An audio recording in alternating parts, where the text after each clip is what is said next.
అందరికీ నమస్కారమండి. తెలుగు కథల సంపుటికి స్వాగతం. నా పేరు శ్వేత. ఈరోజు మనం చెప్పుకోబోయే కథ, ఒక తండ్రి ప్రవర్తన వల్ల ఆ ఇద్దరు కొడుకులు తమ తల్లులను బాధ పెట్టాల్సొచ్చింది. తమ తల్లులను బాధ పెట్టాల్సి వచ్చిన అంతటి పని ఆ కొడుకులు ఏం చేశారు అనేది ఈ కథలో మనం చూద్దామండి. కథ పేరు ఇద్దరు కొడుకులు. రచించిన వారు ప్రఫుల్ల చంద్ర గారు. కథలోనికి వెళ్లే ముందు మన ఛానల్ని మొదటిసారిగా చూస్తున్న వారైతే సబ్స్క్రైబ్ చేసుకోవడం మర్చిపోకండి. కథను పూర్తిగా విన్న తర్వాత లైక్ చేయడం, షేర్ చేయటం అస్సలు మర్చిపోవద్దండి. ఇంకెందుకండి ఆలస్యం, కథలోనికి వెళ్ళిపోదాం. భర్త రాక కోసం ఆందోళనగా ఎదురు చూస్తోంది సావిత్రి. ఆఫీస్ నుంచి 6 గంటలకే వచ్చేసే శివరాం 7 దాటినా రాలేదు. ఆమె కాలు కాలిన పిల్లిలాగా ఇల్లంతా కలియదిరుగుతోంది. అమ్మ బాబోయ్, కిర్రు ఎంత పని చేసింది! తలుచుకుంటేనే గుండె గుబేలుమంటుంది.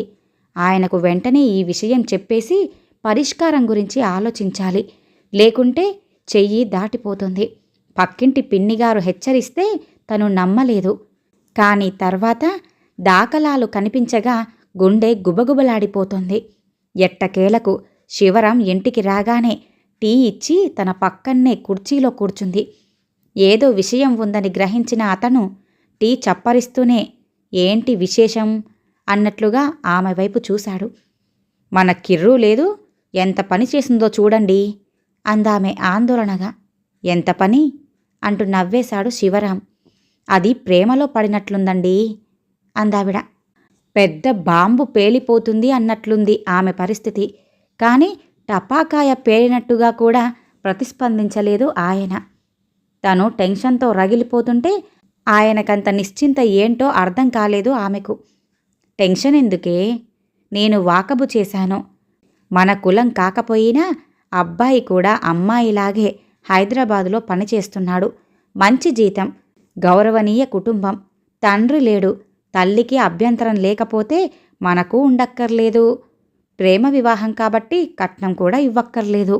కులాంతరం కాబట్టి పెళ్లికి ఎక్కువ మంది రారు, ఖర్చులు మిగులు అంటూ నవ్వేశాడాయన ఖాళీ టీ కప్పుని భార్యకు అందిస్తూ. కుతకుత ఉడికిపోయి భర్త వైపు కొరకొరా చూసేది సావిత్రి. ఆయన డబ్బు మనిషే, కానీ కూతురు పెళ్లి విషయంలో అలా మాట్లాడడం ఆమె భరించలేకపోయింది. అయినా ఏం చెయ్యగలదు? ఈ పెళ్ళి అంత ఈజీనా? వాళ్ళు ఒప్పుకోవద్దు అంటూ అనుమానంగా అడిగింది సావిత్రి. అబ్బాయిని అమ్మాయి గుప్పెట్లో పెట్టుకుంటే అతగాడే తన తల్లిని ఒప్పిస్తాడులే, మనం కంగారు పడాల్సిన అవసరమేం లేదు అంటూ గుంభనంగా నవ్వాడాయన. భర్త మాటలకు ఉబికి వస్తున్న అసహ్యాన్ని వెనక్కి నెట్టేసి కిచెన్లోకి వెళ్ళిపోయింది ఆవిడ. శని, ఆదివారాలు సెలవు కావటంతో శుక్రవారం రాత్రే హైదరాబాద్ నుంచి ఇంటికి వచ్చిన కిర్రూని అసలు విషయం ప్రస్తావించకుండా మామూలు కుశల ప్రశ్నలు అడుగుతుంటే చెల్లిని చూస్తూ గుంభనంగా నవ్వాడు వివేక్. రాత్రి భోజనాలయ్యాక డాబా మీదికి వెళ్ళటం సావిత్రికి అలవాటే. అయితే అలవాటుకి భిన్నంగా ఆ రాత్రి తన కూతురు కిర్రు కూడా మేడపైకొచ్చింది. కాసేపు పిచ్చాపాటి మాట్లాడాక, గుర్రు భద్రంగా నీ గుప్పట్లోనే ఉన్నాడు కదా కిర్రు అంటూ అడిగాడు శివరాం. డాడీ, నన్ను కిరణ్మయి అని పిలవటం కష్టంగా ఉంటే కీరు అని పిలవండి, అంతేగాని కిర్రు అని మాత్రం కాదు అంటూ చిరు కోపంగా అంది కిరణ్మయి. హైదరాబాదులో 25,000 జీతంతో ఉద్యోగం చేస్తున్న ఆమె తండ్రి మీద కూడా చిరాకు పడటం కొత్త అలవాటే. సరే సరే, ఇంతకు గుర్రు నీ గుప్పెట్లోనే ఉన్నాడు కదూ అంటూ నవ్వుతూ అడిగాడు శివరాం. ఆ మాటలకు కీరు కొరకొరా చూసింది తండ్రి వైపు. అతని పేరు గౌరవ్ నాన్న, గుర్రు కాదు అంటూ చిరాకుగా అనేసి కాసేపాగి, తొందరగా పెళ్లి జరిగిపోతే మంచిది డాడీ, అతనికి సంబంధాలు చూస్తున్నారట వాళ్ళ ఇంట్లో అంటూ రహస్యంలాగా తగ్గు స్వరంలో అంది కూతురు. అయితే అతడే తన తల్లి మీద ఒత్తిడి తెచ్చేటట్లుగా కొన్ని చిట్కాలు నేనే చెబుతాను అన్నాడాయన. శివరాం చిట్కాలు ఉపదేశిస్తూ ఉండగా డాబా మీదికి వస్తూ సగం మెట్లెక్కి ఆగిపోయిన వివేక్ ఆయన కంట పడగా కొడుకు తమ సంభాషణ ఎక్కడ విన్నాడో ఏమోనని కాస్త కంగారు పడి సర్దుకున్నాడు శివరాం. ఓహో, రహస్య ఉపదేశాలు కాబోలు, నేను మళ్ళీ వస్తాను అంటూ వెనుదిరిగిన కొడుకుని ఆపి, అదేం లేదురా, ఊరికే పిచ్చాపాటి అని నసిగాడు శివరాం. ఇంతవరకు బదిలీ తప్పించుకున్నాను, కానీ ఈసారి తప్పదు. 2 నెలల్లో ఆర్డర్ రావచ్చు. ఈలోగా చెల్లి పెళ్ళి అయిపోతే పెళ్లి పనుల్లో నేను సాయపడగలను, లేకపోతే లేదు అనేసి చకచకా మెట్లు దిగేసి వెళ్ళిపోయాడాయన. ఏమిటో వీడి పద్ధతి, మంచివాడే కానీ తండ్రి అభిప్రాయాల్ని పద్ధతుల్ని శత్రువులాగా విమర్శిస్తాడు, మాటలతో చురకలు వేస్తాడు, తన మనసులో ఏముందో ఎప్పుడూ చెప్పడు అంటూ పిట్టగోడకు మూలగా మౌనంగా కూర్చొని అంతా గమనిస్తున్న సావిత్రి నిట్టూర్చింది. తండ్రి నుంచి దూరంగా ఉండటానికే బదిలీ చేయించుకుంటున్నట్టుగా అనిపించిందావిడకు. అమ్మా, వాళ్ళింటికి వెళ్దాం పదా అన్నాడు గౌరవ్. నిర్ఘాంతపోయింది లక్ష్మి. గౌరవ్ పుట్టిన తర్వాత సంవత్సరానికే భర్త చనిపోవటంతో ఆమెకొక పెద్ద షాక్ గురైంది. ఉద్యోగ నిర్వహణలో ఆయన చనిపోయినందుకు లక్ష్మికి ఆయన ఉద్యోగం లభించటం ఒకంత ఊరట కలిగింది. కొడుకుని కట్టుదిట్టంగా పెంచి పెద్ద చేసి ఇంజనీర్ని చదివించిందావిడ. హైదరాబాదులోని ఒక ఐటీ కంపెనీలో కొడుక్కి మంచి ఉద్యోగం కూడా దొరకటంతో లక్ష్మిని అందరూ పొగిడారు. ఆమె కూడా ఎంతో పొంగిపోయింది. కానీ ఆ తర్వాత గౌరవ్ తల్లికి షాక్ మీద షాక్ ఇస్తూనే ఉన్నాడు. ప్రేమించాను అన్నాడు, అది మొదటి షాక్. అమ్మాయిది వేరే కులమన్నాడు, అది రెండవ షాక్. ఆ అమ్మాయి మరెవరో కాదు, గౌరవ్ క్లాస్మేటే అన్నాడు. చదువుకునే రోజుల్లో తరచుగా తమ ఇంటికి వచ్చే అమ్మాయే అన్నాడు. తనని పిన్నిగారు అని పిలిచేది. దాంతో వారి స్నేహానికి తను అడ్డు చెప్పలేకపోయింది. ఇప్పుడేమో ఆ అమ్మాయినే ప్రేమిస్తున్నానని, ఆ అమ్మాయినే పెళ్లి చేసుకుంటానని చెప్పి గుండెలో బండ పడేశాడు గౌరవ్. మొదటి నుంచి ప్రేమ వ్యవహారం సాగుతున్నా తనని పిన్నిగారు అని పిలుస్తూ మభ్యపెట్టిన ఆ అమ్మాయి కోడలైతే ఎన్ని అనర్థాలు జరుగుతాయోనని తల్లడిల్లిపోయింది ఆ తల్లి. రేపు ఆ అమ్మాయికి వేరే అబ్బాయితో పెళ్లి చూపులట. అందుకే ఇప్పుడే వాళ్ళింటికి వెళ్ళి ఆ పెళ్లి చూపులు రద్దు చేయించి వాళ్ళని తమ వైపు తిప్పుకోవాలట. మనమే వాళ్ళింటికి వెళ్ళటం పద్ధతి కాదురా, వాళ్లే మొదట మన ఇంటికి రావాలి అంది లక్ష్మి గొంతు పెగుల్చుకొని కొడుకుతో. చాదస్తాలు కట్టిపెట్టమ్మా, ఎవరు ఎవరింటికి వెళ్తేనేం, పని జరగాలి కదా అంటూ మొదటిసారిగా గౌరవ్ స్వరంలో చిరాకు వినిపించి షాక్కి గురైంది లక్ష్మి మరోసారి. ఈ రోజుల్లో పిల్లలు ప్రేమలో పడటం, పెద్దలు కాదంటే అఘాయిత్యానికి పాల్పడటం పరిపాటే. పెద్దలకు చెప్పకుండా పెళ్లి చేసుకోవటం, కొందరు పెళ్లి చేసుకోకుండానే కాపురాలు పెట్టేయటం వింటూనే ఉన్నాం. భర్త ఉంటే ఈ పరిస్థితి వచ్చేది కాదని లక్ష్మి మనసు వ్యాకులపడింది. కంటతడి పెట్టుకుంది. ఆ కన్నీరు చూసి కరిగిపోయాడు కాబోలు కొడుకు. అమ్మా, నేను నీ వాడిని, నీ కొడుకుని. కోడలుగాని నా అత్తామామలుగాని నిన్ను చిన్నచూపు చూస్తే నేను ఊరుకోను, నన్ను నమ్మమ్మా అంటూ మృదువుగా అన్నాడు గౌరవ్. అయితే పెళ్లి ముందు చేసే ప్రమాణాలు త్వరగా నిలబడవని ఆమెకు తెలుసు.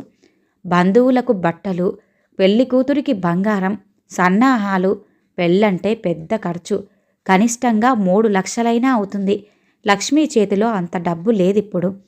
2-3 ఏళ్లలో డబ్బు సమకూర్చుకుని కొడుకు పెళ్లి చెయ్యాలనుకుంటున్న ఆమెకు గట్టి చిక్కే వచ్చి పడిందిప్పుడు. అయితే ఆమె నిస్సహాయురాలు.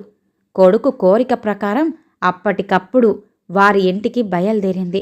సంప్రదింపులకు రమ్మని ఆహ్వానించింది. అమ్మాయి అబ్బాయి డిసైడ్ చేసుకున్నారు. మనం వెళ్ళి అక్షింతలు వేయటమే, ఇక సంప్రదింపులేముంటాయి అనేశాడు అమ్మాయి తాతగారు.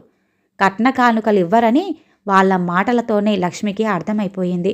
కనీసం పెళ్లి ఖర్చులకైనా ఇస్తారని ఆశపడింది. కానీ మీ అబ్బాయే ప్రేమ పెళ్ళి అంటూ మా ఇంటి చుట్టూ, మా అమ్మాయి చుట్టూ తిరిగాడు. మా కులంలో చదువుకున్న అమ్మాయిలు చాలా తక్కువ, ఉద్యోగం చేసే అమ్మాయిలు ఇంకా అరుదు. మా కిరణ్మయి పెద్ద ఉద్యోగమే చేస్తుంది కాబట్టి మా కులం వాళ్ళు కళ్ళకద్దుకొని మా అమ్మాయిని ఎదురు ఖర్చులిచ్చి మరీ పెళ్లి చేసుకుంటారు అని కుండ బద్దలు కొట్టాడు శివరాం. కిన్నురాలయ్యింది లక్ష్మి. దుఃఖం ఉబికి వస్తోంది. ఆడపిల్ల పెళ్లికి అప్పు చేయటం సహజం. కానీ వాళ్ళు దర్జాగా కూర్చుంటే తను తల వంచుకొని అప్పు చేయవలసొస్తోంది. కన్నీటి కళ్ళతో కొడుకు వైపు కొరకొరా చూసిందావిడ. పెళ్లి ఏర్పాట్ల గురించి శివరాం, వివేక్ చర్చించుకుంటున్నారు. హోటల్లో గ్రాండ్గా పెళ్లి. ఇతర ప్రాంతాల నుంచి వచ్చే బంధుమిత్రులకు హోటల్ గదుల్లో బస. వారికి టిఫిన్లు, భోజనాలు హోటల్ వారే చూసుకుంటారట. కళ్యాణ మండపం, పెళ్లి భోజనాలు అదిరిపోవాలి అంటాడు కొడుకు. ఇక శివరాం ఎదురింట్లో విడిది, సొంత ఇంట్లో పెళ్లి. కులాంతర వివాహం కాబట్టి బంధువులు పెద్దగా రారు. ప్రేమ వివాహం కాబట్టి పెళ్లి సాదాసీదాగా చేసినా లోటుపాట్లున్నా వాళ్ళు సర్దుకుపోతారని తండ్రి వాదన. డబ్బు మిగులుతుంది కదా అంటున్న తండ్రి వైపు కొరకొరా చూశాడు కొడుకు. తన తండ్రికి జీతం కంటే గీతం ఎక్కువ. తన జీతం మొత్తం కూడా తండ్రి చేతిలోనే పోసి అవసరాలకు అమ్మనడిగి తీసుకుంటాడు కొడుకు. కూతురు కిరణ్మయి కూడా నెల నెల జీతంలో సగం డబ్బులిస్తోంది. దానా దీనా బ్యాంకు లాకర్లలో లక్షల కొద్ది నగలు మూలుగుతున్నాయి. పెళ్లి సందర్భంలోనైనా ఘనంగా ఖర్చు పెట్టడానికి ఆయనకు మనసు రావట్లేదు. చెల్లెలు కిరణ్మయి మనసులో ప్రేమ విత్తు పడగానే కట్నం లేకుండా పెళ్లి చేసే మార్గం కనిపించింది ఆయనకు. ప్రేమ మొలకకు నీళ్లు పోసి ఎరువులు వేసి పెంచి పోషించాడు. కూతురు ప్రేమను అడ్డు పెట్టుకొని డబ్బు మిగుల్చుకోవాలి అనుకున్న తండ్రి అతి తెలివికి అసహ్యం పొంగుకొచ్చింది కొడుకు హృదయంలో. అప్పుడేమీ మాట్లాడకుండా వెళ్ళిపోయాడు. మర్నాడు ఆఫీస్ నుంచి వస్తూనే తనకు బెంగళూరుకి బదిలీ అయిపోయిందని, 3 రోజుల్లో అక్కడ జాయిన్ అవ్వాలని, చెల్లి పెళ్లికి సెలవు దొరక్కపోవచ్చని చెప్పాడు శివరాం కొడుకు. ఎలా అయితేనే పెళ్లి మాత్రం జరిగిపోయింది. ఏర్పాట్లు సరిగ్గా లేక బంధువులు చిటపటలాడారు. పెళ్లికొచ్చిన గౌరవ మిత్రులు బగ్గుమన్నారు. నా పెళ్లికి నువ్వొచ్చినప్పుడు నిన్ను యువరాజులాగా చూసుకున్నాం కదా, మరి నీ పెళ్లికేంటిరా, బెగ్గర్స్కి సంతర్పణ పడేసినట్లుగా ఇలా జరిగింది అంటూ నిలదీశాడు రాజా. మిగిలిన మిత్రులు కూడా అతనికి వంతపాడి రుసరుసలాడారు. ఎవరెలా తిట్టుకున్నా పెద్దగా ఖర్చు లేకుండా కూతురు అత్తవారింట్లో అడుగుపెట్టినందుకు సంతోషించాడు శివరాం. 6 నెలలు గడిచిపోయాయి. ఇప్పుడు అక్కడొక కన్నతల్లి రోదిస్తోంది. పెళ్లి చేసుకుని పెళ్ళాంతో వెళ్ళిన కొడుకు తర్వాత ఒక్క ఫోన్ అయినా చెయ్యలేదు. తను ఫోన్ చేస్తే ఆఫీస్ పనిలో బిజీగా ఉన్నాను అంటున్నాడు. బహుశా అత్తవారింటికి వెళ్తున్నాడో ఏమో. తన దగ్గరికి రావటానికి కోడలు పర్మిషన్ ఇవ్వటం లేదేమో. అయ్యో భగవంతుడా, ఏంటి నా పరిస్థితి అంటూ ఒక తల్లి ఏడుస్తోంది. ఇక్కడ మరొక తల్లి రోదిస్తోంది. కొడుకు బెంగళూరుకి బదిలీ చేయించుకొని వెళ్ళిన తర్వాత చెల్లి పెళ్లికి కూడా రానేలేదు. ఒక్క ఫోను చెయ్యలేదు. తను ఫోన్ చేస్తే ఆఫీస్ పనిలో బిజీగా ఉన్నాను అంటున్నాడు. ఆయనేమో కూతురు పెళ్ళైపోయింది కదా అంటూ కొడుకుకి సంబంధాలు చూస్తున్నారు. వాడేమో రాడాయే. కాపురానికి వెళ్ళిన కూతురు ఫోన్ చెయ్యటం లేదు. ఇంతకు ముందులా ఇంటికి రావటమూ లేదు. డబ్బు కక్కుర్తి పెళ్లి చేసినందుకు అల్లుడికి కోపం వచ్చిందో ఏమో. అందుకే కూతురు రావటమూ లేదు, ఫోన్ చెయ్యటమూ లేదు. ఇదంతా భర్త పీనాసితనం వల్లనే. అయ్యో దేవుడా, ఇప్పుడేంటి నా పరిస్థితి అంటూ ఇక్కడ ఈ తల్లి ఏడుస్తోంది. ఆ తల్లి అలా మౌనంగా రోదిస్తూ ఉండగానే వీధి గుమ్మంలో కొడుకు వివేక్ ప్రత్యక్షమయ్యాడు. పట్టరాని ఆనందంతో శివరాం, సావిత్రి అక్కడకు పరుగు తీశారు. అమ్మా, మీ కోడలు అంటూ తన వెనకనే ఉన్న అమ్మాయిని పరిచయం చేశాడు వివేక్. సావిత్రి మ్రాన్పడిపోయింది. మేం చచ్చామనుకున్నావా? మాకు చెప్పకుండా నీ మట్టుకు నువ్వు పెళ్లి చేసుకుని రావటమేనా అంటూ హిస్టీరియా వచ్చినట్టుగా అరిచాడు శివరాం. నోటికి కొంగు అడ్డు పెట్టుకొని ఏడుస్తుంది సావిత్రి. అర్హుడైన అబ్బాయిని ఎలా పడగొట్టి బుట్టలో పడేసుకోవాలో నువ్వు చెల్లెలికి నేర్పినట్టే ఈ అమ్మాయి తల్లిదండ్రులు కూడా ఈవిడకు నేర్పారు నాన్న. నేను పడిపోయాను, ఏం చేస్తాం మరి అంటూ పెద్ద ఘనకార్యం చేసినట్టుగా నవ్వాడు వివేక్. స్థానువైపోయాడు శివరాం. కిచెన్లోకి పరుగు తీస్తూ ఏడ్చేస్తోంది సావిత్రి. ఆమె వెనకనే వెళ్ళి, అమ్మా, నువ్వంటే మాకు ప్రేమాభిమానాలు ఎప్పుడూ ఉన్నాయి. నాన్నగారి పీనాసితనం, ఆయన పద్ధతులు నాకు నచ్చవు.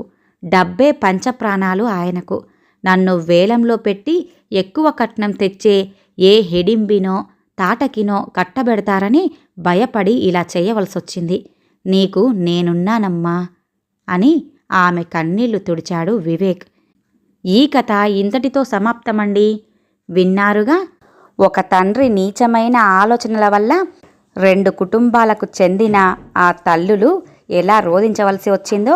మరి ఈ కథ కనుక మీకు నచ్చినట్లయితే లైక్ చేయండి, షేర్ చేయండి, అలాగే సబ్స్క్రైబ్ చేసుకొని మన ఛానల్ని ఎంకరేజ్ చేయండి.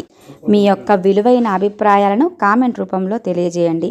ఇంత మంచి కథను మనకు అందజేసిన ప్రఫుల్ల చంద్ర గారికి ధన్యవాదాలు తెలియజేసుకుంటున్నానండి. మరొక మంచి కథతో మళ్ళీ కలుద్దామండి. నమస్కారం.